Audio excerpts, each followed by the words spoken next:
For so many of us, the cross is everything. It's the absolute center of faith, a symbol of sacrifice, of love, of redemption.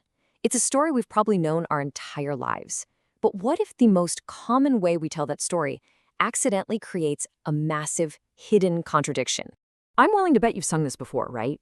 It's powerful, it's moving, and it perfectly sums up a really popular understanding of the cross.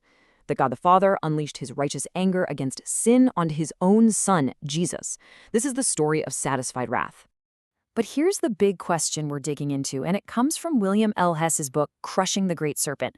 Does this very popular, very powerful view of the cross maybe create a crisis right in the very heart of God himself? All right, so let's break this down. The whole idea of a wrathful father being satisfied by punishing his son, well, it raises a really deep and frankly unsettling question that kind of shakes our core beliefs about what God is even like. And boom, there it is, the central question from our source. I mean, think about it. If God is a unified Trinity, Father, Son, and Holy Spirit, all in perfect harmony, how can one part of that Trinity act against another? How can the Father pour out wrath on the Son? So the fancy theological name for this view is Penal Substitutionary Atonement, or just PSA.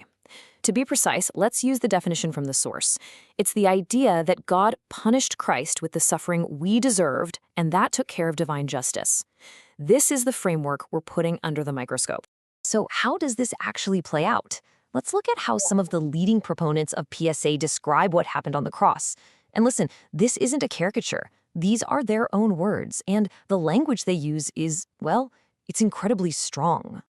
Wow, I mean, just listen to that language. Theologian John Piper says Jesus wasn't just suffering, he was damned. That he experienced the ultimate separation from God, the very thing that's supposed to be reserved for the unrepentant.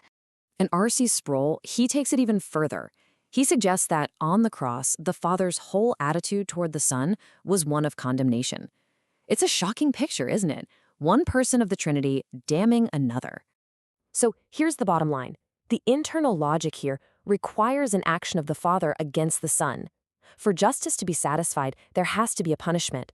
And in this view, the Father is the one dealing it out and the Son is the one taking it. And this is where the tension just might snap. Let's see how this logic of divine punishment seems to crash head-on into the foundational Christian doctrine of a perfectly unified God. This slide just leaves it out so clearly. On one hand, you have this core teaching, the Father and Son are one, perfect unity. But on the other hand, you have the implication from PSA that there's active opposition, even enmity, between them on the cross. I mean, how can both of those things possibly be true at the exact same time? The source argues this creates a logical domino effect. You knock over the first one, our sin gets literally transferred to Jesus. Well, that makes the next one fall. The Holy Father has to react with wrath, which then leads to the next one. The Son is forsaken. And what's the final domino to fall? The Godhead itself is divided. And you know, this isn't some new idea. The source points out that even Martin Luther, one of the fathers of the Reformation, took this logic to its absolute extreme. He actually wrote that on the cross, Christ basically stopped being the Son of God and became a sinner instead. This all leads to what the source calls a Christological crisis. It just opens up a whole can of worms, doesn't it? You're suddenly hit with these impossible questions. Like, wait a minute, if Jesus literally becomes sin, is he still sinless? Can an inseparable Trinity actually be separated? Can God be at odds with himself? It kind of makes your head spin. So we're left with this picture of a God at war with himself. Now, let's see how that idea holds up when you compare it to Jesus' own teachings about unity and division. Jesus himself lays out a fundamental principle right here. A house, a kingdom, a being that's divided against itself, it just can't stand. It's a law of reality. Division leads to collapse. So the source applies this exact same logic to the Trinity. If Satan's kingdom can't survive an internal war, how could the eternally perfect and unified Godhead? A God at war with himself is, by this logic, a complete contradiction in terms.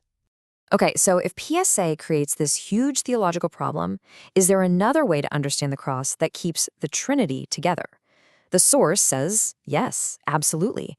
And it all hinges on a major shift in focus. And this slide right here gets to the heart of the difference. In PSA, the cross is mainly acting on God. It's changing his mind from wrathful to forgiving. But in the classical view, the cross is acting on us and our situation. It's a rescue mission for humanity, freeing us from sin and death so we can be brought back to God. So the key takeaway in this alternative story is that the Father and Son are working together in perfect unity on a rescue mission.